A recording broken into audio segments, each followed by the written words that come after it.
Well, hello, my fellow Americans and fellow Christians. Thank you for taking time to join me today. My friends, today we are talking about the strange case of Mr. Trump. One must wonder, with all the potential America has had with innovation and fascinating change, how it has diminished into a wasteland. The smile on an after-dinner face has been far removed from our country. The deserted World's Fair of Automation in New York is a demented reminder of the shallow minds that now possess the American psyche.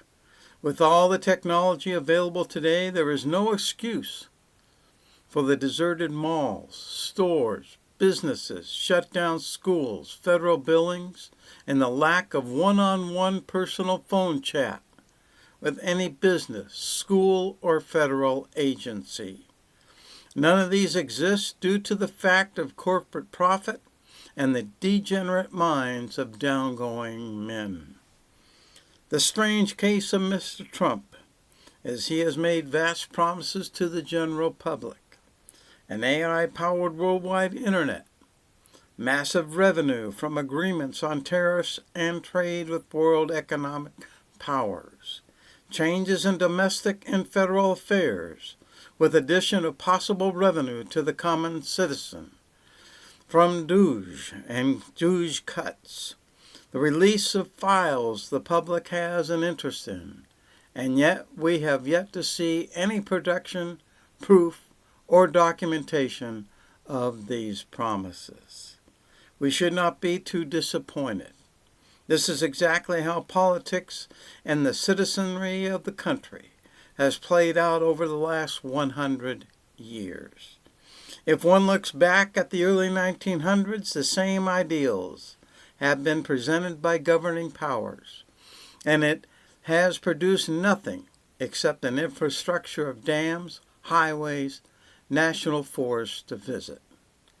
What was produced and what did make a difference was men and women with drive and motivation bringing forth great production of automobiles, grocery staples, radio and television, the printed page, a flourishing entertainment industry.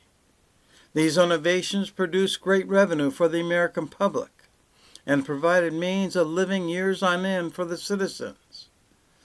If we fast forward to today, what has transpired is a socialistic society whose mindset is no longer innovation or production to help generate a great country, but it has generated a thesis that anyone of quality, reputation, or ability are those who are well-to-do. It has produced a society of "to him that hath." One can preach all they want to make America great again, but until the common citizen picks up the ideal of doing for one another, it will never be accomplished.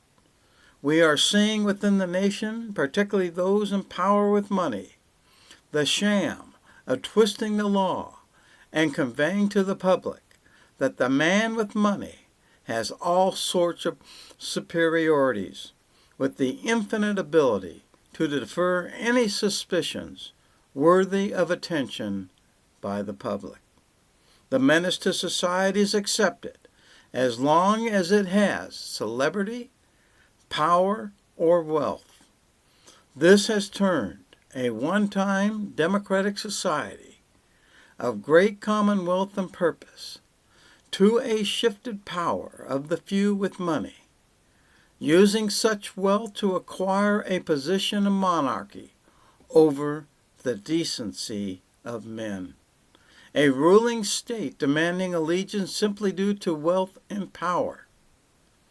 What has become even more blatant to society by those in power is they value money far beyond its worth, ruining common goals of production for the benefit of the country, forwarding a mental disposition of individuation that is all important, producing men and women in society who are always thinking of money and power and always itching for it.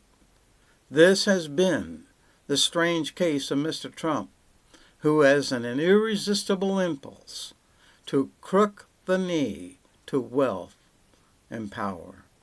God bless you, and God bless the United States of America.